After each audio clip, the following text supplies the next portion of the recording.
तो students next जो है हमारा टॉपिक वो है फ्रीजिंग पॉइंट। तो फ्रीजिंग पॉइंट क्या होता है इसको हम डिस्कस करने जा रहे हैं। When liquids are cooled the vapor pressure of liquid decreases and a stage reaches when vapor pressure of a liquid state becomes equal to the vapor pressure of the solid state. So at this temperature liquid and solid coexist in dynamic equilibrium and this is called the freezing point of a liquid. Boiling point or freezing point of a few liquids are given. Students, जब liquid को cool up किया जाता है, उसको ठंडा किया जाता है, तो उनका जो वेपर प्रेशर है वो कम होता है और एक टाइम आता है, एक स्टेज ऐसी आती है कि जब लिक्विड स्टेट का वेपर प्रेशर सॉलिड स्टेट के वेपर प्रेशर के बराबर हो जाता है। सो इस टेम्परेचर पर लिक्विड और सॉलिड एक दूसरे के साथ डायनामिक इक्विलिब्रियम में पाए जाते हैं और ये लिक्विड का फ्रीजिंग पॉइंट कहलाता है, जो कि फ्रीजिंग पॉइंट की डेफिनेशन भी है। ठीक है, तो इनमें से कुछ लिक्विड्स के जो बॉइलिंग पॉइंट और फ्रीजिंग पॉइंट्स जो है वो इस टेबल में दिए गए हैं, आप लोग देख सकते हैं। Freezing and boiling points of common liquids, serial number 1 2 3 4 5। इनमें से 4 लिक्विड्स हैं, 5 लिक्विड्स के जो है वो फ्रीजिंग पॉइंट और बॉइलिंग पॉइंट्स दिए गए हैं। फर्स्ट वन पे डाइथाइल ईथर, सेकंड वन पे इथाइल अल्कोहल, थर्ड वन पे वाटर लिक्विड नंबर 4 पे एन ऑक्टेन, नंबर 5 पे एसिटिक एसिड। तो साथ में इनके फ्रीजिंग पॉइंट हैं -116, -115, 0.0, -57 और 16.6। तो बॉइलिंग पॉइंट जो है ऐसे वो भी दिए गए हैं। तो फर्स्ट वन का जो 34.6, second one 78, third one 100, fourth one 126 and the fifth one is 118। ये स्टूडेंट्स जो है ये जो है टेबल्स में से MCQs के लिए ये बड़े इम्पोर्टेंट होते हैं। MCQs के हवाले से ये बहुत इम्पोर्टेंट होते हैं, तो ये आ सकता है आपको। वैसे तो आपने थॉरली याद करना है, सारा ही याद करना है टॉपिक, लेकिन ये MCQs के हवाले से ज़रा इनको गौर से पढ़ लीजिएगा। तो नेक्स्ट है हमारे पास जो है वो डिफ्यूजन। तो डिफ्यूजन को हम देखते हैं कि डिफ्यूजन क्या कहती है, किस प्रोसेस का नाम है डिफ्यूजन, तो उसको हम डिस्कस करने जा रहे हैं। The liquids molecules are always in a state of continuous motion. They move from higher concentration to lower concentration.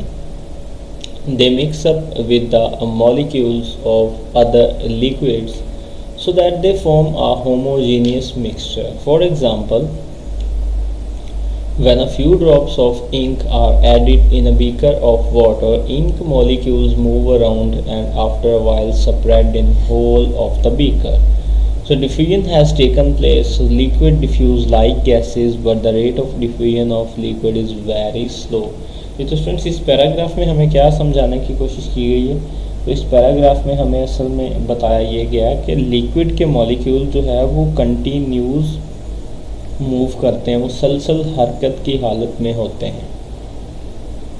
ये ज़्यादा कंसंट्रेशन से कम कंसंट्रेशन की जानिब जो है वो मूव करते हैं।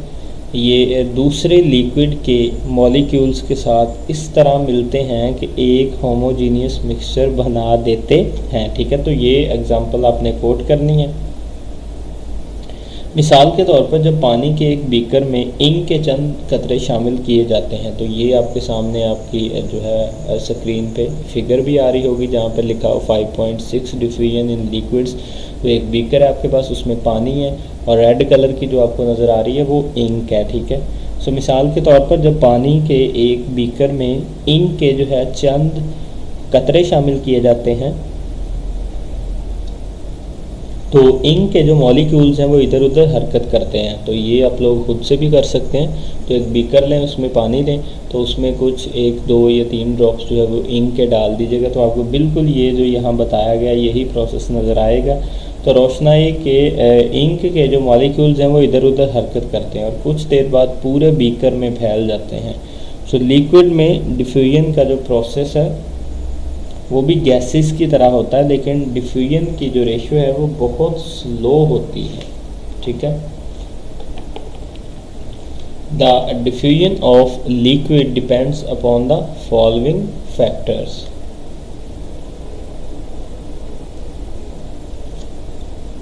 जी तो स्टूडेंट्स, लिक्विड के डिफ्यूजन का इन्हिसार जो है ये इन 4 फैक्टर्स पर है, यानी कि किसी भी लिक्विड की डिफ्यूजन जो है वो डिपेंड करती है इन 4 फैक्टर्स पे।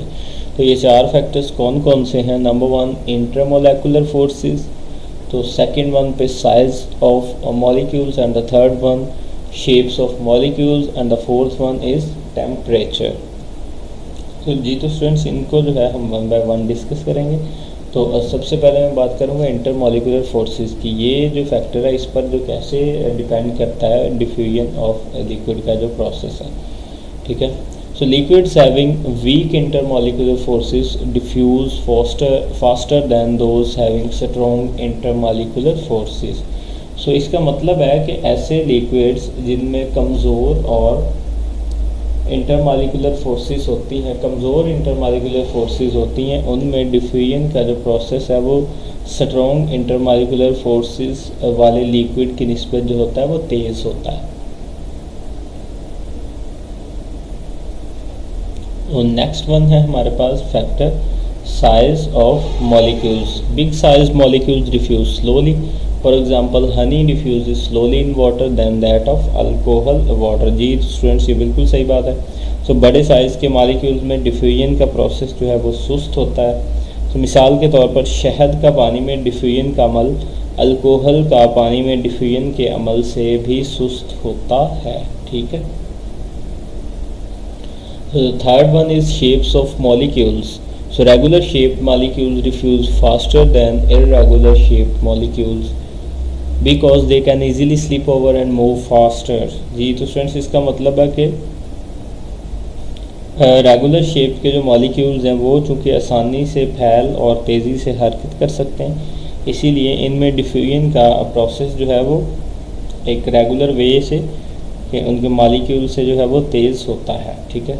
लास्ट फैक्टर हमारे पास temperature. Diffusion increases by increasing temperature because at high temperature the intermolecular forces become weak due to high kinetic energy of the molecules. तो स्टूडेंट्स, इसका मतलब है कि टेम्परेचर बढ़ाने से डिफ्यूजन का जो अमल है वो भी बढ़ता है, क्योंकि ज़्यादा टेम्परेचर पर इंटरमॉलिक्यूलर फोर्सेस जो हैं वो वीक हो जाती हैं, ठीक है। तो जी तो स्टूडेंट्स, ये था आप लोगों का आज का टॉपिक। आई होप कि आप सब लोगों ने अंडरस्टैंड किया होगा। Thank you so much.